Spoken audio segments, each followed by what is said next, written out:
Morning friends. GST platform के YouTube channel में आप सभी का स्वागत है। जी हाँ फ्रेंड्स, जीएसटी रिटर्न्स के अंदर एचएसएन की जो टेबल्स हैं उसके अंदर अप्रैल 2025 से मैंडेटरी चेंजेस कर दिए गए हैं। अब आपको जो एचएसएन का डेटा अपनी जीएसटीआर1 में भरना है, एज पर न्यू रिक्वायरमेंट भरना होगा, अदरवाइज आप अपनी जीएसटीआर1 का जो फाइलिंग है वो नहीं कर पाएंगे। और ये जो चेंज किया गया है, इस चेंज के अंदर आपको जीएसटी रिटर्न्स में जो भी फिगर्स पंच करनी है उसके अकॉर्डिंगली अपने टैक्स इनवॉइसेस को भी सुधारना होगा। अदरवाइज आपकी जीएसटीआर1 का जो टेबल 12 है उसमें कई सारे एरर्स जो हैं वो आपको देखने को मिलेंगे। तो सबसे पहले आप ये समझिए कि जो अप्रैल 25 से आपको अब एचएसएन की समरी मेंटेन करनी है वो किस तरीके से करनी है और क्या है आपके लिए टर्नओवर की लिमिट। अगर आपका टर्नओवर 5 करोड़ रुपए तक का है, यानी कि आप स्मॉल टैक्स पेयर की कैटेगरी में आते हैं, तो आपको फेज 3, जी हां फ्रेंड्स, अप्रैल 2025 से अब फेज 3 ऑफ एचएसएन इंप्लीमेंटेशन जो है लग गया है। फेज 3 के अंदर 5 करोड़ तक के टर्नओवर वालों को मैंडेटरी है 4 डिजिट का एचएसएन कोड एंटर करना। जी हां फ्रेंड्स, 4 डिजिट का एचएसएन कोड आपको मैंडेटरली फीड करना पड़ेगा। अगर आपका टर्नओवर 5 करोड़ रुपए से ऊपर है, यानी कि आप लार्ज टैक्स पेयर की कैटेगरी में हैं, तो आपको मैंडेटरी 6 डिजिट का एचएसएन कोड जो है वो भरना पड़ेगा, वो आपको फाइल करना पड़ेगा।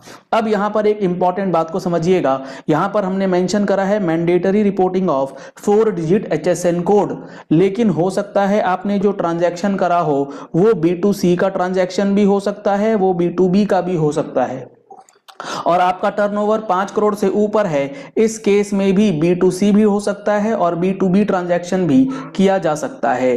तो आपको यहां पर अब ध्यान ये रखना है कि अगर आपका टर्नओवर 5 करोड़ रुपए तक का है तो आपको mandatory 4 digit HSN code mention करना है अगर आप B2B ट्रांजैक्शंस में इन्वॉल्व होते हैं। अगर आप B2C में होते हैं तो आपके लिए ये रिक्वायरमेंट फिलहाल ऑप्शनल है। अगर आपका टर्नओवर 5 करोड़ रुपए से ऊपर है तो आपको मैंडेटरी है कि 6 डिजिट का एचएसएन जो है वो आप मेंटेन करेंगे, चाहे आपका सेल B2C है या फिर B2B है, इससे कोई फर्क नहीं पड़ता। और ये बातें आपको कहां लिखी मिलेंगी? ये आपको बातें लिखी मिलेंगी नोटिफिकेशन 78/2020 के अंदर। अगर आपको ये नोटिफिकेशंस, सर्कुलर्स, जीएसटी के प्रोविजंस, रूल्स डिटेल में समझना है तो आप हमारा जीएसटी का फुल कोर्स ज्वाइन कर सकते हैं। इसके लिए आप हमारा mobile application GST platform download कर सकते हैं, प्ले स्टोर पर लिंक अवेलेबल है। अब यहां पर अप्रैल 2025 से एक तो ये बात समझ में आ गई कि आपको 4 और 6 डिजिट मैंडेटरी है। अब दूसरा जो इंपॉर्टेंट चेंज हुआ है वो ये हुआ है कि एचएसएन डेटा अब आप मैनुअल एंटर करके नहीं डालेंगे। एचएसएन डेटा जो है वो ऑटो पॉपुलेट होगा और आपको ड्रॉप डाउन के अंदर लिस्ट दिखेगा और उसी लिस्ट के आधार पर आपको एचएसएन की टेबल्स भरनी है।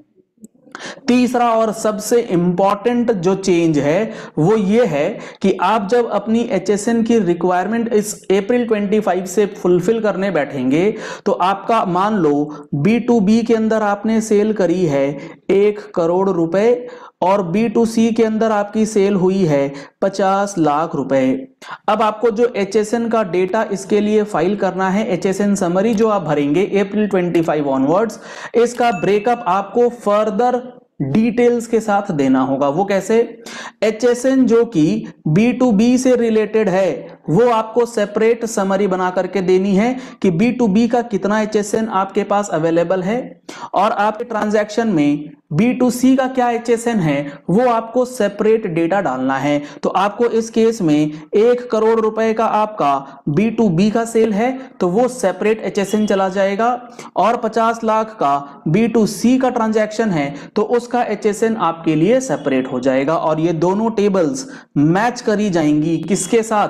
ये दोनों टेबल्स मैच करी जाएंगी आपके table 4A, 4B, 6A, 6B वगैरह के साथ। ये क्या चीज का टेबल है? ये वो सारे टेबल्स हैं जहां पर आप अपने B2B के सेल्स को रिपोर्ट करते हैं, B2B ट्रांजैक्शंस को आप ऐड करते हैं। जैसे ही आप एचएसएन में डालेंगे कि मेरा B2B का एचएसएन 1 करोड़ का है, पोर्टल इमीडिएटली चेक करेगा कि आपने B2B में 1 करोड़ रुपए की वैल्यू डिक्लेयर करी है या नहीं। अगर आपने नहीं करी होगी तो वहां पर आपको एरर मैसेज शो करेगा।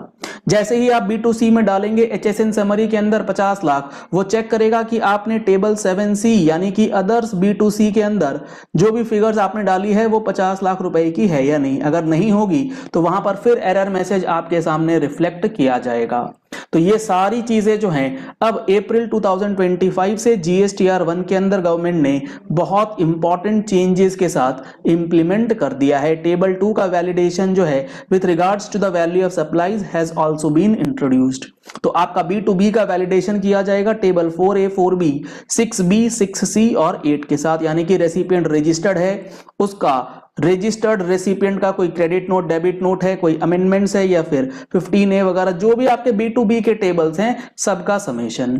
इसी तरीके से B2C का समेशन जो मैंने आपको समझाया वो सब कुछ लेकर के यहाँ पर एप्रोप्रिएट डिस्क्लोजर्स जो है वो मांगे जाएंगे। अभी आपको सिर्फ वार्निंग मैसेज दिया जाएगा अगर कोई एरर है और आपको रिटर्न फाइल करने दिया जाएगा और बाद में आपको फिर नोटिसेस जो है वो भेजे जा सकते हैं और ये टेबल्स एम्प्टी नहीं रहेंगे। मान लीजिए आपने B2B का सेल डिक्लेयर करा और आप सोचते हैं मैं B2B की HSN ना भरूं, फाइल नहीं होगी रिटर्न। आपने B2C में सेल डाल दिया, आप चाहते हैं मैं B2C की HSN समरी ना डालूं, वो भी अलाउड नहीं होगा।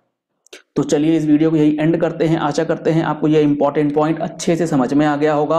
अब आपको कोई भी क्वेरी नहीं होगी। पहली बार आए हमारे यूट्यूब चैनल पर तो आप हमारे चैनल को फॉलो कर लीजिए, सब्सक्राइब कर लीजिए नोटिफिकेशन बेल के साथ ऐसे ही इंपॉर्टेंट वीडियोस के लिए। Thank you and have a nice day.